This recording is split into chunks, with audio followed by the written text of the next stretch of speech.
Hello, everyone. This is Al Fadi, and with me here in studio is Dr. Jay Smith.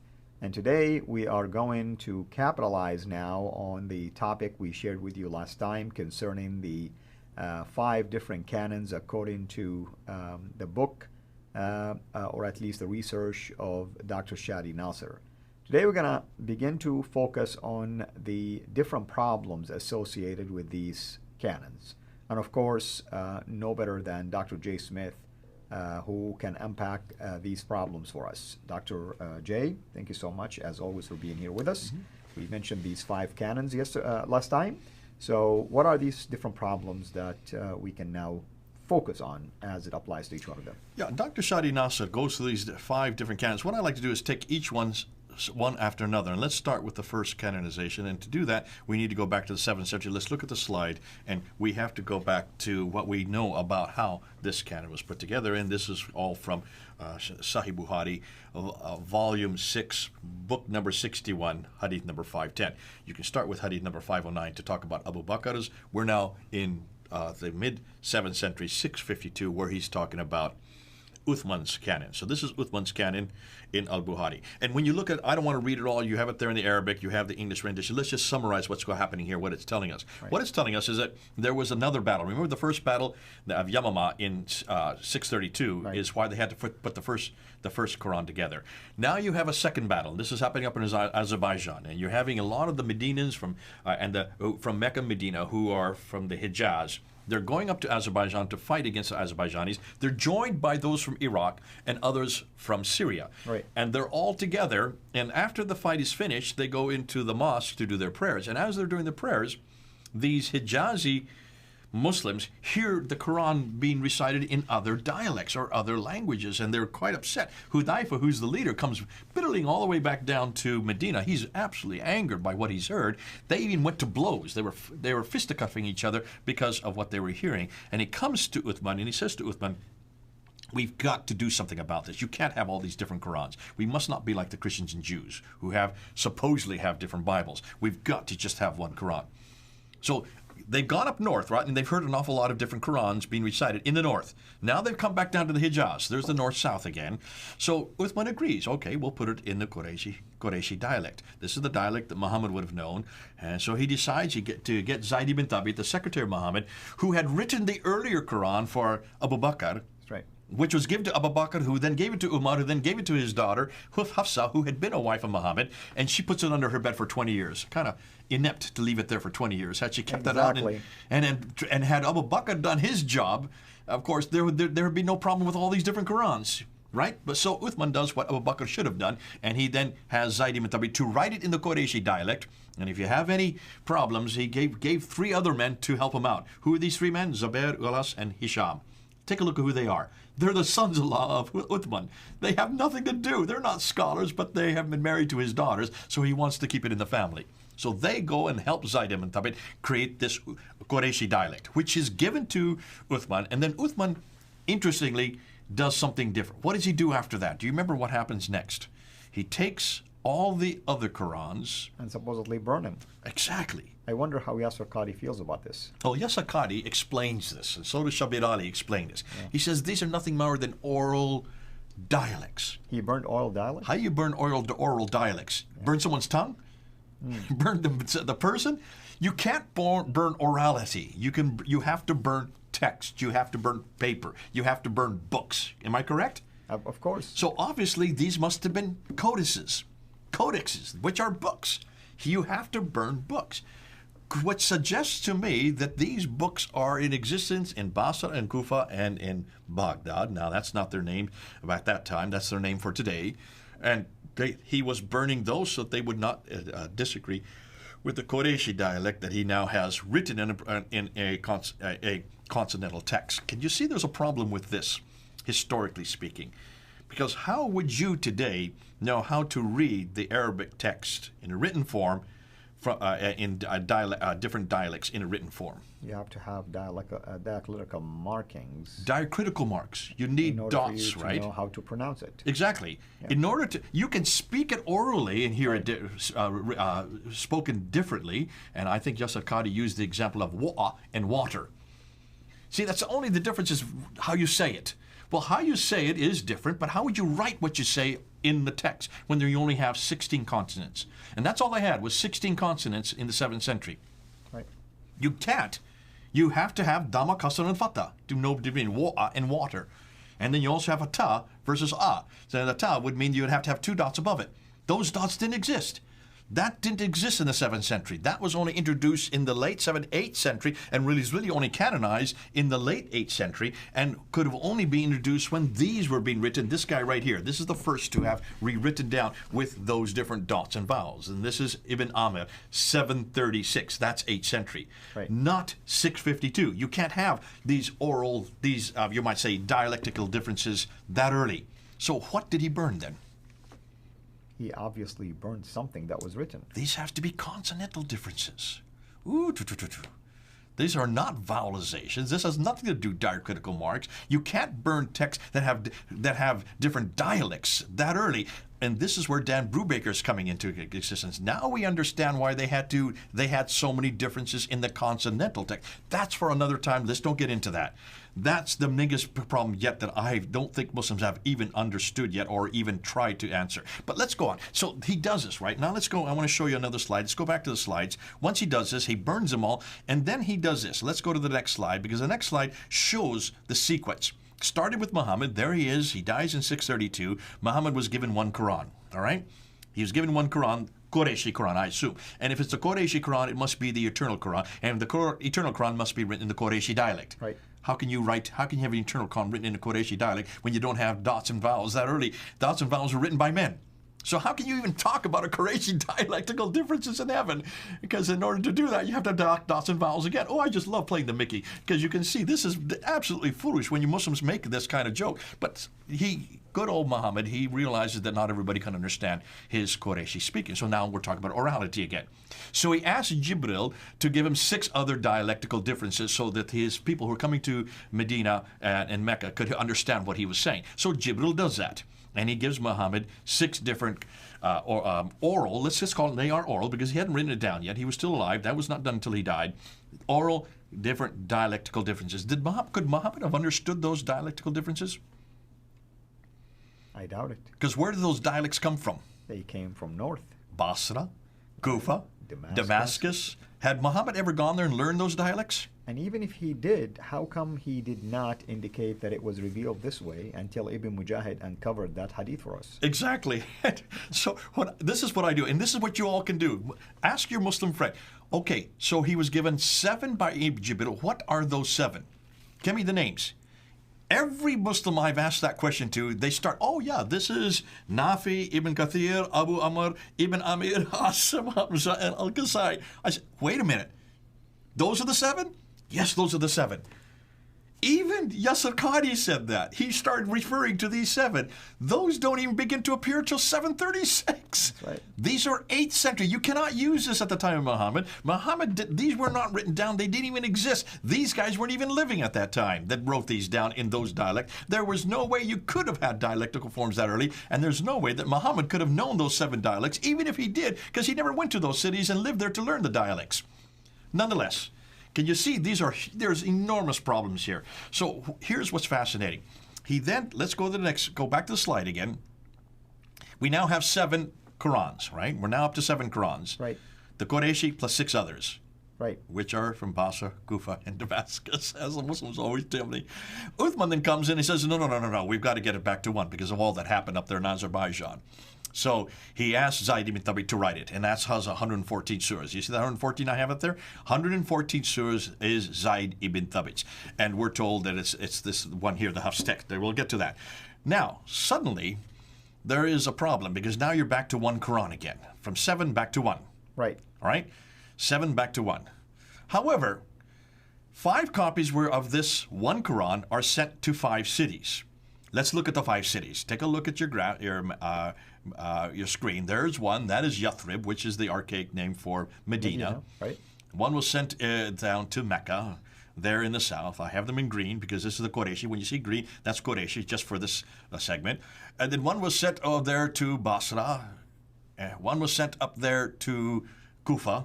And one was sent up there to Damascus. Are you seeing that on the map? Right. The problem is they must be Qureshi. Oh, let's make sure they're green. Okay, so let's turn them to green. Bing, bing, bing, bing. Now they're back to green again. So now you have 5 Qureshi Qur'ans in 5 different cities with 5 different readers. We're told that these are 5 readers so that it would make sure that they would not pollute them, they would not change them, and never again have another Quran that's beside the Qureshi Quran. Okay, this is what the traditions say. However, you got another problem. Because then suddenly 3 other Qurans start to appear. You have Ubay ibn Ka'b's Quran that appears in Damascus. He is one of the companions of the Prophet. Right. So he's even more important than Zayd ibn Thabit. Remember, Zayd ibn Thabit was just a little lad when Ubay ibn Ka'b, and this guy here, Ibn Masud, had already written 70 surahs. And by the way, Ibn Masud has 111, some say 112 surahs. Ubay has 116. Take a look at there. So these are not 114s. These are completely different Qurans, aren't they? Right. And these are, take a look where they are. They're up in the north, in Damascus and in Kufa. That's in Syria and Iraq. So here you have Ubay ibn Ka'b with 116. He should have 114. That's not the same Quran. You have Ibn Masud, who has 111 surahs. That should be 114. That's too few. And they are not at all down here in Mecca, Medina. They're up in Syria and Iraq. And then you have a third one by Ibn Musa. And his is 114 surahs, so we're told. But can you notice the problem? Now suddenly those 3 at the top are no longer green. They're now red, which means these are not the same Qurans, and we're still in the 7th century. Right. We haven't even moved into the 8th century yet. So already you have a corruption going on in the north. Right. Up in the north again. Hold on a minute. I thought our good friend Uthman burned everything from the north. Evidently he didn't. Because you still have Ubay ibn Ka'b, Ibn Masud, and Ibn Musa, and they become very popular in those 3 cities. Right. Insurrection going on. And it's obvious that that's the case. That's the case. So that's the problem, all the problems I have with canon number 1. Let's now go to canon number 2. Now, before we go on, let me just put this thing. Notice they are all in the north and from the very cities whose Qurans were burned by Uthman earlier. Okay? Now we get to canon number 2. What problems do we have here? Well, this is now the 8th century. We're moving into the 8th century, and now you have Uthman's Qureshi in 622. Suddenly you have this Quran appearing by Ibn Amir from Damascus. Look at the date, 736, but his is not alone. Then you have Ibn Kathir. His is 738. He is from Mecca. Right. That would be Qureshi. Am I correct? Yes. I mean, supposedly, because it's Mecca. All right. So one would argue that it is. Now suddenly you have Asib Ibn Abi al-Najud. His is from Kufa. That's Iraqi. It is modern day Iraq. 745 is when he died. Then you have Abu Amr. Why don't you read their names as I put them up, because you know much better than Abu I. Amr Ibn al-Ala. And he's 770. So now we're getting to the... Al-A'la, I'm sorry. Ibn al-A'la. And so he's getting really towards the end of the 8th century. And then you have this guy. And then you have Hamza. Okay, and he's from Kufa again. Hold on a minute. Did we already get one from Kufa? Yeah, this is the second one from Kufa. Then we get this guy, Nafi. Al-Madani. He's from Medina. To Medina. Yeah. 785. And finally we get this guy, Al-Kasai, right? Again from Kufa. Again, yeah. So 3 from Kufa, 1 from Damascus, 2 from the Hijaz, which would be Medina and Mecca, and 1 from Basra. All right, fascinating. These are the 7 that Muslims always say existed at the time of Muhammad. No, they did not exist at the time of Muhammad. Look at their dates. 736 all the way to 805. That's the problem. Who's the guy that chose him? This guy chose him, Ibn Mujahid. Look at his dates. Why he decided only these out of all the readings that were available to him. Out of about 700 that were available to him by the 10th century. That's right. Out of about 700, why did he choose these 7? So it must be popularity also. It's all to do with popularity. Yeah. Who is the one that has the most students? The criteria he used, if I see that someone, a reader, have so many people who follow their style, then that must be canonized and must be revealed to Muhammad. There you go. He decided what was revealed to Muhammad based on number of followers. Now, did he know Muhammad? Was he sitting at Muhammad's feet? Not. Did he live in that century? Did he even come from that area? Absolutely not on all 3. He came from the 10th century, 300 years later. Now, let's go through and let's just look up Abdul Malik. I want to show you Abdul Malik again. This is the first Qira'at that appears is this guy here, and he is 44 years after. And then we look at this one here. I want to go up and show you one more. Let's look at the time that Uthman's Qureshi, the one that was supposed to have been the canonical one from the last century. That's 84 years later that these others start to appear. 84 years after the canon was put in place, now you have 7 others that come up that are not part of that canon. Right. Okay? So that is canon number 2. I want to just put this one more, that Muhammad's death, it's 104 years after Muhammad's death. Now, I just want to bring up the Abbasids one more time. I keep on reminding you, this is all during the Abbasid period. Let's go to canon number 3. Boom, boom, boom. Canon number 3, now let's go up there. We've already talked about canon 2. There it is. Let's go and see what we have here. Following this, we have 7 designated readers. Al-Shatibi, is that how you pronounce it? Shatibi, yeah. In 1194 chose 14 rawat. And we're going to bring them all up here, the 14 rawat. There you are. Each one of those 7 readers is given 2. He had a good 700 he could have chosen from. He chose 2 for every one. What was his criteria? We talked about in the last episode. Same thing. Popularity. It was popularity, and he's choosing 2 just to justify the transmission, basically. Just to It's justify almost the like transmission. a 2 eyewitness. To the reading, not to the person. And the reason, you can see then there's another problem here. The guy named Warsh that we talked about earlier, he was not chosen for popularity. He was chosen for geography, Because I where want he people lived. to look at the dates. I mean, for instance, you have the reader in green. Look at the dates of those who are transmitting his material. They're not even his age or his time. And a lot of them were not students that even lived at the time that Exactly. they're supposedly their stable leaders lived. Now, this is the guy that I'm looking at, because this one I've just circled in black. I want to look at him because he is the one that is the one we're using today. And he does not introduce his Quran for 144 years after Muhammad. Hugely important. And I can just say, let's bring up our good old friends. That's 164 years after Muhammad. And of course, they're all after the Abbasid period. I'm going to keep bringing it up. You'll see how I'm going to bring towards the end of all these episodes. Now we get to canon 4. We already have now 21 qira'ats. If that's not bad enough, you have our good friend, good old man. His name is Al-Jazari. He is in the 15th century, and he chooses another 9. 3 readers, isn't that interesting? You brought this up before. Why is that important? Because the 3 readers, along with the 7, Makes it 10, and supposedly those are canonized. There is another tradition that added 4 more, made him 14, and then they decided anything beyond that is heretical. Well, who get to decide what is heretical and what is not? Well, Al-Jazari is considered to be the scholar of all scholars. He is the one that is always the father of all the qira'at. And look at his date. It's 1429. He made this decision. 1429 to make it and aggrandize it, bring it up to 30. So now you have 30. You have 7 plus 14 plus 3 plus 6. That makes 30 in my count. 30 official Qurans. They're all there up on the screen. 30 of them. But that's the 4th canonization. We want to just show that that's a good 797 years. Roughly, we're talking about 800 years. All of them coming after the Abbasids. Now we come to canon number 5. And canon number 5 is from 7 to 21 up to 30. Then we have to come back down to 1 again. And this is why I want to make it visual so people see why we're talking about Exactly. this. You're not good enough with 30 because obviously you cannot have standardized tests, so you've got to bring them back to 1. So they bring it back to this one here, the Hafs that's circled in black. There he is. What is that? Well, 1 official Quran chosen 96 years ago. Interestingly, only chosen in Cairo. They have to then, for all of Egypt, that is the Farouk edition. That was chosen in 1936.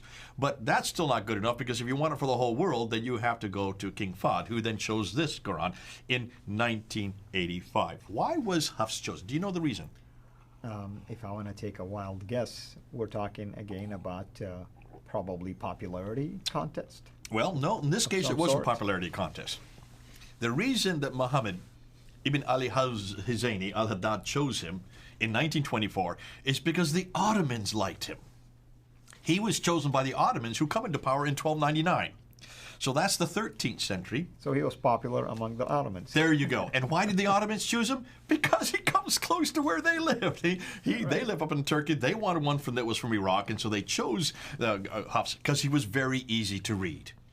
Fascinating. The NIV of the Quran. That's right. They had nothing to do with textual criticism. It had nothing to do with manuscript, textual, looking at a manuscript. It didn't look at any of the Topkapi, the Samarkand Mahil, the Husseini, the Petropolitanus, or the Sana manuscript. Any of the 6 major manuscripts, we don't know of any reference of any of these I manuscripts tell they looked people, at.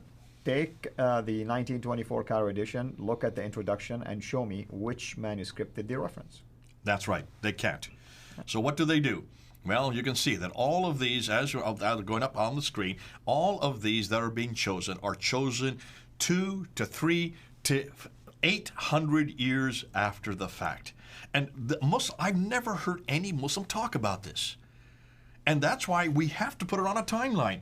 Do they see how stupid this sounds in public when you say that these were all existing at the time of Muhammad and that Muhammad knew all of these and these guys were there, these dialects were given to Muhammad, that these are nothing more than dialectical differences and there's no difference as far as doctrine, there's no difference as far as practice, there's no difference as far as meaning. They all say the same thing. No, they do not. We did a show a number of months ago where we just unpacked a few of them, and we looked at chapter 98, verse 6, and good old Shabir Ali took an hour and a half to try to refute you just with one verse. One verse, we found 93,000. Does he want to take an hour and a half on all 93,000? Have any of them looked at the 93,000 differences between the ones you see on the screen right here? How many Muslims have even known that? How many Muslims even know how many differences? It was our group. That a whole lot of them know anything about this. It was our group in London that found out that 93, and that's just looking at 23 of the 30 that we have accessible. That's why I feel bad for my people, my Muslim people, because unfortunately they don't know about these things, and when these facts come out, you have babblers like Yasser Qadi who come and attack without even any knowledge. Not one word, not one letter different. Every one of these is different. That's why you have the different names. If they were all the same, all you would do is just choose one of them, say, we don't need the others. Why do you think you needed 30 of them? Because all 30 of them were different. And this is what you do. Each family, and you know this, each family chooses, usually they choose whatever is popular in their area. For instance, we know that this one here, the Wars that we talked about earlier, this is very popular in North Africa.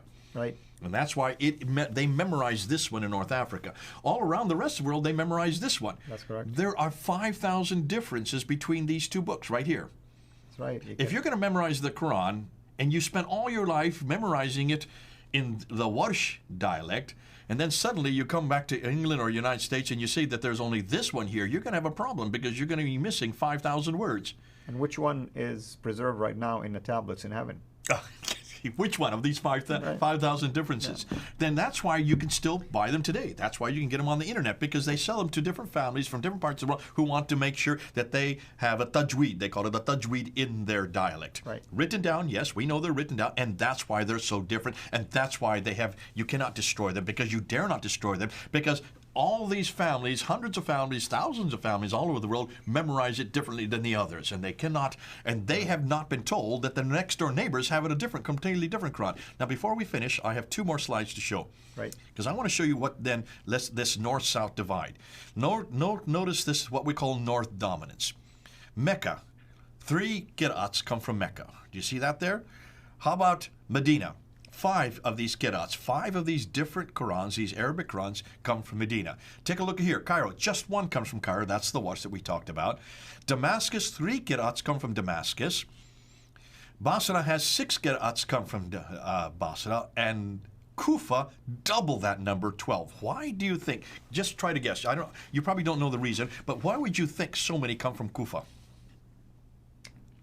It could be that the authority at that time favored maybe Kufa because of existence of schools or exactly something related to that. What schools especially? And see, this is what's interesting. What we now know is that Kufa was the seat of many of the seminaries for the Jews and the Christians and also the emerging Muslims. Because remember, these are 8th century now. We're talking about 8th century up in 9th century up until the 10th century. All the way from 736 up to 905. 8th, 9th, and 10th century, you have all these different qira'ats coming in. And the majority of them are in Basra and Kufa, which, especially Kufa, 12 of them from Kufa alone, because that is where these schools are. They're having all these discussions with the Jews and Christians. Take a look at the Quran. Have you noticed how many discussions, how many theological points there within the Quran? That now shows you how that the Quran was created at this time, much later in the 8th century. Right. And these discussions are incorporated into the Quran, and that's where they had access to these stories. These apocryphal writings, maybe Dr. John Wansbrough said this in the 1970s, these apocryphal writings that you see in chapter 5 and chapter 21 and chapter 27 don't make sense because none of these writings would have been down in Mecca, Medina. There were no Jews in Mecca, Medina. None of this apocryphal account would have existed in Mecca, Medina to have these stories incorporated. You had to be up in Kufa, he said. You had to be in Basra.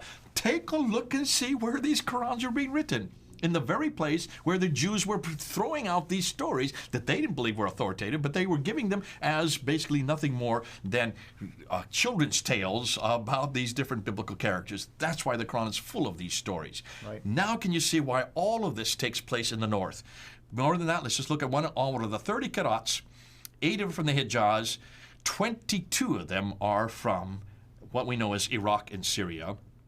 Today's Hafs is also from Kufa, which is Iraq. The conclusion, a minority of the Qurans originated in Mecca and Medina, while the majority were too far to the north. All of these northern areas, except Cairo, are where the Abbasids originated. You're going to get tired of me saying the Abbasid. You'll see why later on. Can you then understand why we're saying this? This is hugely significant.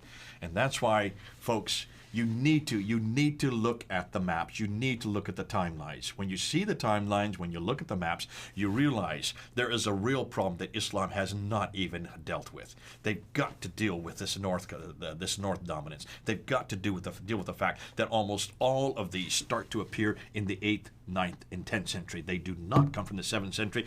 And certainly this one comes from 796, the late 8th century. You've got to start admitting this, Muslims, and you've got to start dealing with this. Proving to me that none of these come from Muhammad, and none of these come from heaven, and none of these come from Uthman. Amen to that. So hopefully everyone is enjoying the series, enjoying the data that we are sharing with you. You can see now why we're asking these serious questions. Indeed, where is Muhammad, the real Muhammad? And if the sources that are telling us about him, starting with the Quran, have that many problems, then we have every right to ask questions like this about the Quran, the origin of the Quran, about the Qibla and the direction of the Qibla, and about Muhammad and the real Muhammad indeed, whether he was from Mecca or whether he was somewhere from another part, geographically speaking, which I don't want to get into right now until we get to that section in this particular series. Dr. J, as always, thank you so much for these amazing information that you're sharing with us, and hopefully everyone will be able to share this also with others, whether on YouTube, Facebook, or any other social media platforms. Thank you. Until next time, have a blessed day. Thank you so much for taking the time to watch this video. We can't make these quality videos without the help of partners like you. So please consider becoming a Patreon supporter today at patreon.com/Sira International. I want to make sure you always get notified when we release a new video. So please click the bell to be notified, and of course, make sure to subscribe to this channel. If this video was helpful to you, please click the thumbs up. Thank you.